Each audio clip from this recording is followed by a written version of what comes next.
To fa wata sabuwa yanzu mawaƙin siyasa Dauda Kahutu Rararara ya waƙe amaryarsa Aisha Humaira. Idan ba ku manta ba, cikin satin nan ne muka tashi da wani labari inda aka ce lalle mawaƙin siyasa Dauda Kahutu Rararara zai auri shahararren jarumar Kannywood ɗin nan mai suna Aisha Humaira. Kuma ita Aisha Humaira dama tana aiki ne a kamfanin mawaƙin siyasa Dauda Kahutu Rararara, kuma duk inda za su tafi lalle za ka gansu tare, ko a faifan bidiyo ko a'a ba a faifan bidiyo ba ne, lalle suna aiki tare ne, su kwana tare su tashi tare, inda dama mutane sun sa fitowa suna ba mawaƙin siyasa Dauda Kahutu Rararara dan Allah dan Annabi ya auri Aisha Humaira, kada ya zamanto ya barta haka su gama aiki tare kuma a ƙarshe wani ya aure ta. Wannan shara da ake taba mawaƙin siyasa Dauda Kahutu Rararara, amma dai ya toshe kunansa bai taɓa fitowa ya ce komai ba, domin shi dama mawaƙin siyasa Dauda Kahutu Rararara haka yake yi, sai a daɗe ana bashi shawara lalle ba zai fito ya ce ya amshi wannan shawara ba, kuma zai shiru, kuma ba zai ce bai karɓi wannan shawarar ba, domin tunda mawaƙin siyasa Dauda Kahutu Rararara ya fito yana ma manya-manyan 'yan siyasan nan waka, lalle 'yan arewa da dama sukan ba shi shawara cewar lalle ya yi waka ya gaya ma manyan nan halin da 'yan arewa suke ciki.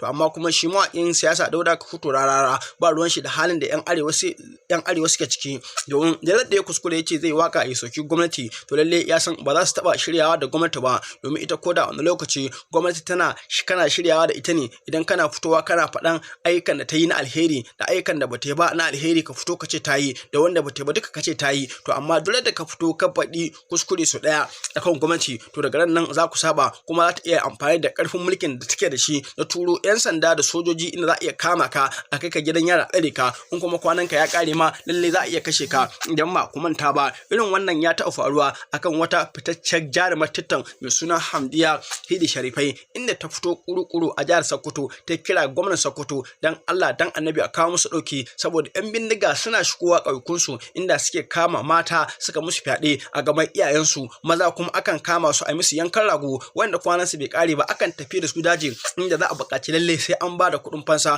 kuma kuɗin fansan nan akan karɓi miliyoyin naira ne a hannun iyayensu baccin an tafi da su daji. To inda wannan Hamdiya Sharifai ta fito ta bada misali, ta ce yanzu gwamnan Sokoto idan da a ci 'ya'yanka ne ake kamawa ake wulakanta su kamar yadda ake wulakanta 'ya'yan talakawa, ko kuma matanka ne ake kamawa ake musu fyaɗe kamar yadda ake mai talakawa, shin san gwamnan Sokoto ya ka ji daɗi? To irin wannan kalamai ta faɗa lalle a wancan lokacin gwamnan Sokoto abin bai mashi daɗi ba, inda bai tsaya wata ba, inda ya maza turo 'yan sanda da sojoji da 'yan banga cike, inda suka zo gidan yarinyar na aka zagaye ana jiniya ana harbi da bindiga, inda take aka kama yarinyar na aka dinga dukanta aka ja ta a ƙasa yadda ka san kare, sannan aka ɗebe ta aka watsa cikin mota malam yadda ka san shara. Kwata-kwata yarinyar nan ba su ga darajar iyayenta ba, kuma a gaban iyayenta aka tafi ita station inda aka dinga dukanta. Yarinyar nan a nan ta kwana, iyayenta washe gari suka tafi ofishin 'yan sanda domin su samu su karɓo belin yarsu, amma DPO 'yan sanda ce kwata-kwata ba za a bayar da belin wannan yarinya ba, ta fito ta yi ma gwamna rashin kunya, alhalin kuma wa'innan kalamai nata ta fito ta faɗa kwata-kwata ba rashin kunya bane ba,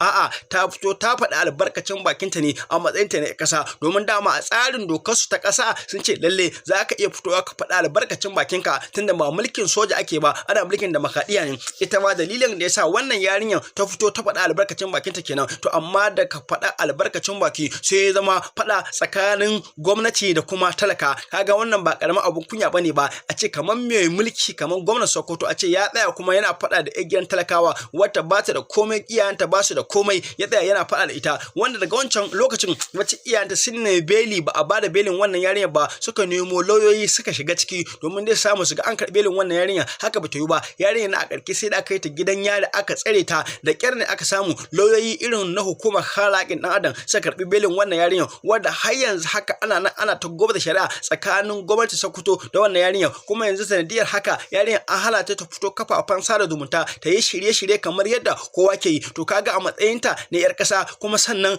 na ɗan adam an tauye mata haƙinta, shi kanshi wannan ba ƙaramin zalunci bane ba, domin kaga shi kanshi gwamnan Sokoto inda a ce ya samu dama wa'innan mutane na kare haƙin ɗan adam ba su shiga suka taimaki wannan yarinya ba, to mu mun tabbatar yarinyar da tuntuni ma tana gidan yara ɗaure, ko kuma a ƙarshe za a iya yanke mata hukuncin kisa tunda yana da mulki hannunsa. To kaga dalilin da yasa kenan shi mawaƙin siyasa ko da wani lokaci lalle baya fitowa yayi waka abinda zai taɓa mutuncin gwamnati, lalle in dai akwai gwamnati a hannunka. To amma fa da zaran ka sauka kan mulki to mawaƙin siyasa zai iya fitowa fa yayi ma kaca domin da kai da banza duk ɗaya kuke, domin ya san baka da ƙarfi yanzu, dama babban ƙarfin da kake da shi na mulki ne. To amma in ka sauka ba wannan mulkin ya san sai dai ƙarfi na kuɗi. To kuma shi ya tabbatar da cewa yanzu ya tara kuɗin da zai iya ɗaukar lauya ɗaya daga 1 zuwa 1000 zai iya ɗauka, wanda koda ne waka ya zagi ko ya yi taro na manema labarai ya kira sunanka ya ce kai kaza baka yadda ba ka kashe kara kotu, ya san zai kare kashe. To amma ya san idan faɗa ne wanda ake na mulki a matsayin shi na waƙi, ya san bai da mulki, ya kata sai dai ya waka, kuma ko da ya waka nan jami'an tsaro su iya zuwa su kama shi su wulakanta shi.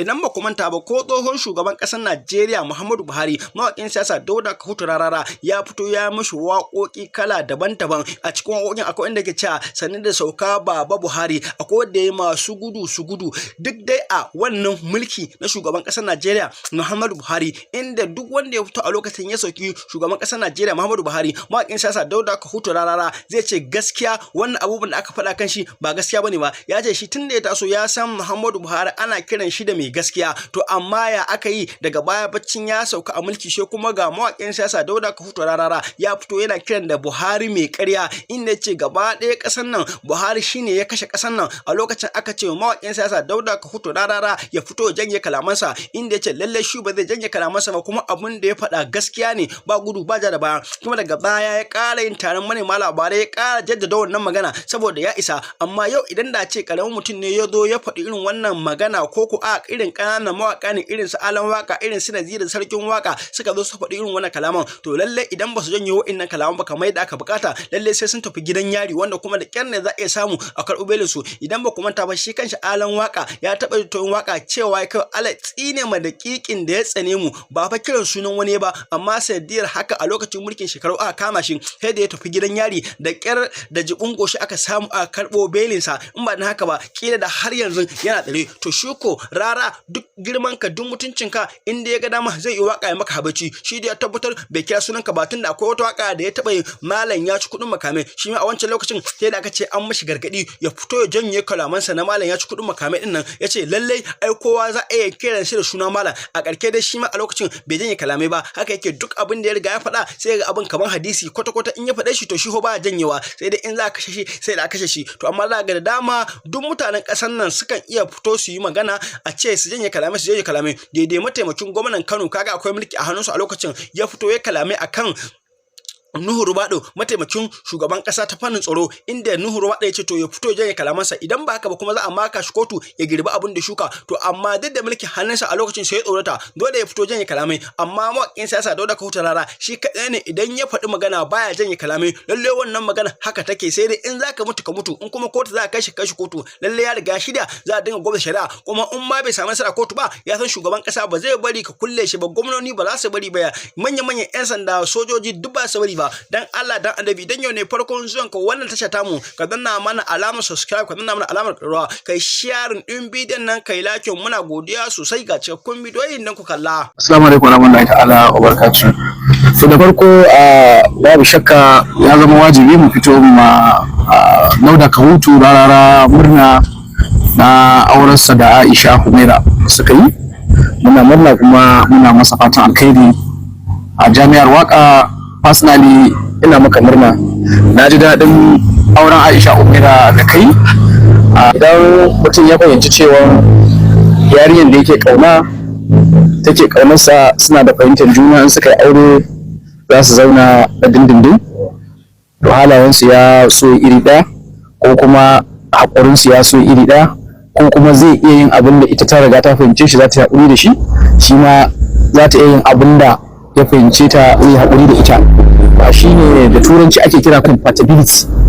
So shi wannan compatibility din shine makasudin da za ka ga namiji idan ya nemi mace a al'adance kenan, idan mace za ka ga yakan je gurin ta soyayya, za ka ji ya je yau a kira mishi ita su zauna su hira, tana karantar shi yana karantanta.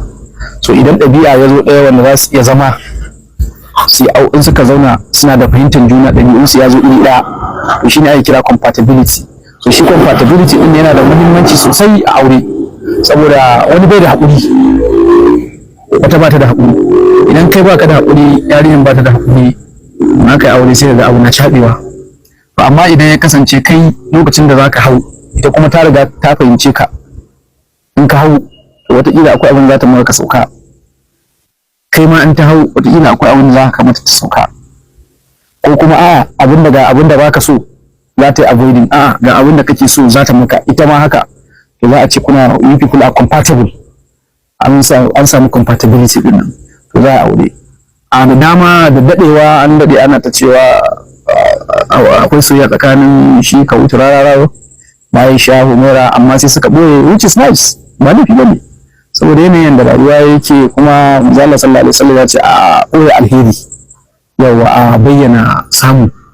To yana ɗaya daga cikin reasons ɗin da nake tunani suka yi amfani da shi, suka ɓoye soyayyar da ke tsakaninsu.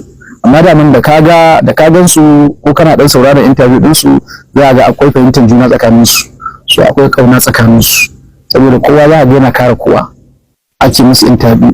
To a wannan ne muke musu fatan alkhairi, kuma muke kira ke soyayya da yan Hausa film, maybe a ce actor da actress, ko kuma actress da actor, as the case may be, in suna soyayya ya kamata a ce at the end sun yi aure, saboda idan ka san ba za ka yi abu ba, so there's no point ma ka tsaya ka bata ma kanka lokaci. Wanda ke neman mace in san ba dan aure bane, to bai kamata ya bata maka shi lokaci ba, dan yakan kawo daga baya kai kawo kiyayya da reni da wulakanci. A wannan muna kiran yan Kannywood masu yin soyayya, in san gama soyayya su ba za su aure yarinya ba, gaskiya su daina, in sun san da tun asali ba abin da zai kai ga su yi aure bane, to the best thing shine just avoid it. Don ina jin ban ga amfanin na da zai sa ka zo kana soyayya da ma'aikaciyar ka ba.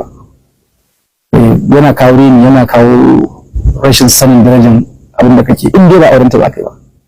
Kawai wani soyayya shi kenan, an watsa kuma gurin sanin kuɗi da mutum bai yi ba. So Dauda Kahutu Rarara, Allah ya bada zaman lafiya, Allah ya bada zaman haƙuri, most importantly haƙuri, sai kuma haƙuri da juna.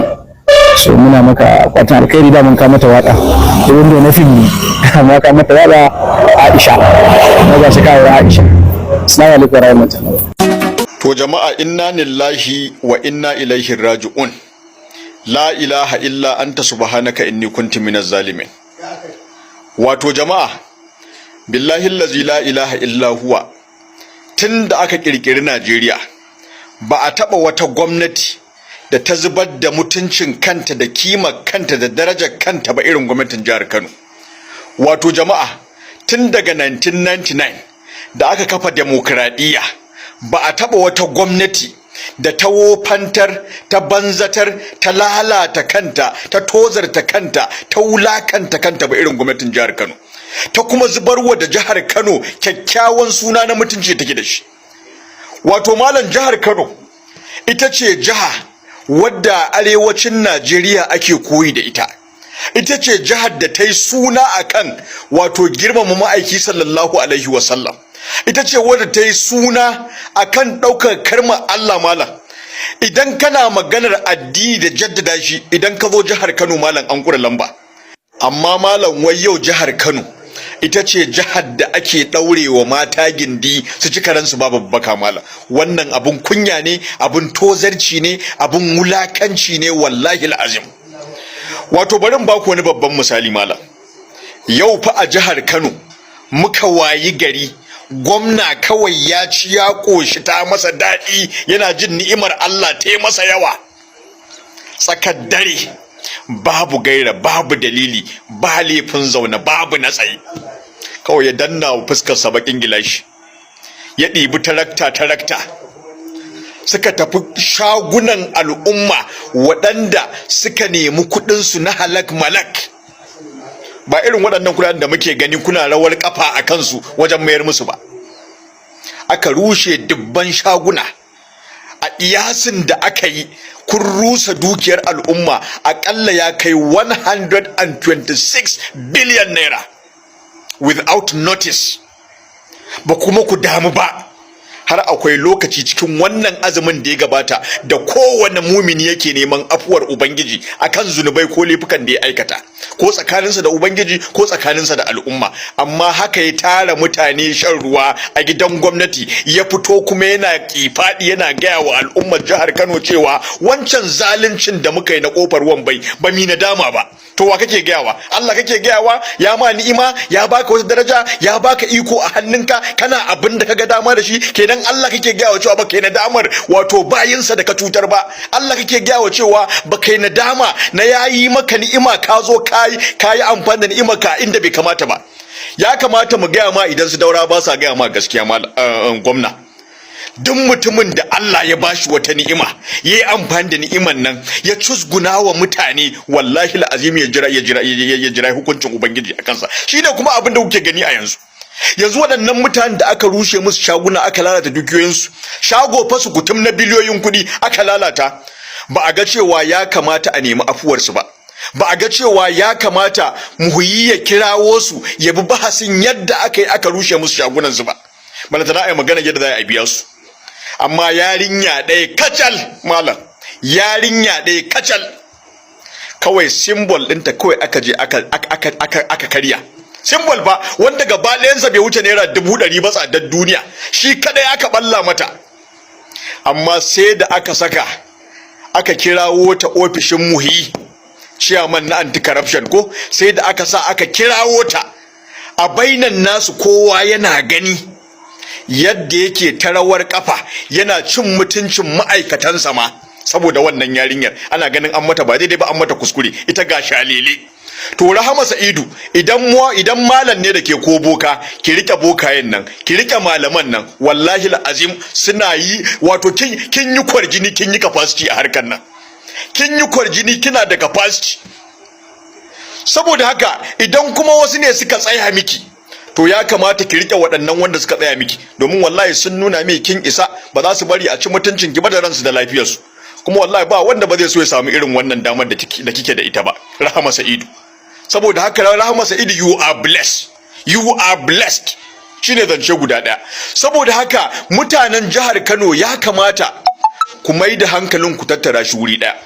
Yau an zalunci mutane, ba a kira su an nemi afuwarsu ba, ba a tunanin yadda a mai musu diya ba, amma mace ɗaya wadda ba ma yar jihar Kano bace ba, yau an je an karya mata signboard. Gwamnati ta daga hankalinta, gwamnati ta tashi hankalinta bakatatan akan wannan yarinyar. Ikon Allah ta gurawa. To wannan yarinyar ke to Allah dai ya sa wake, bari dai mu shiru, ba za mu ƙara cewa komai ba.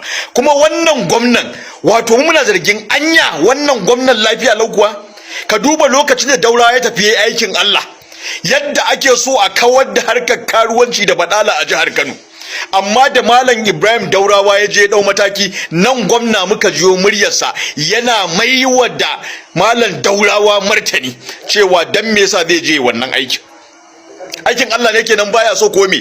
To ai jihar Kano jihar musulunci ce, jihar Kano jihar malamai ce.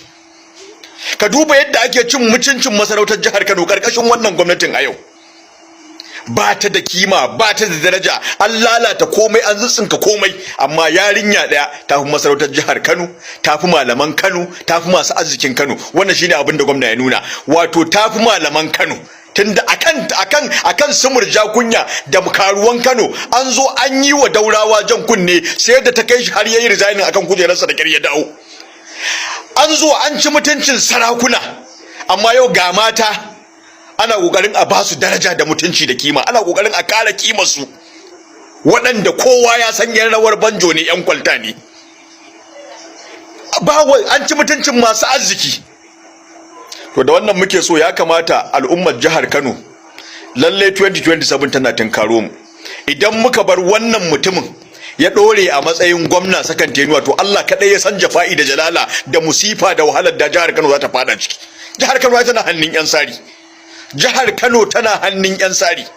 Kuma irin waɗannan abubuwan ne kullun shugaban jam'iyyar APC da jihar Kano Prince Abdullahi Abbas dan sarki jikan sarki yake faɗa, waɗannan mutanen ba masu daraja bane ba, waɗannan mutanen ba masu mutunci bane ba. Amma sun iya fitowa kullun su jingina wa mutane cewa mutane yan luwaɗi, mutane yan kaza, mutane yan kaza, amma a hankali Allah yana tona asirin su. Da abin da suka jefi shugabanninmu da shi a jam'iyyar APC yau gashi yana tabbata a kansu. Da wannan zamu ce Allah ya sauke, sai kun ji mu a shiri na gaba.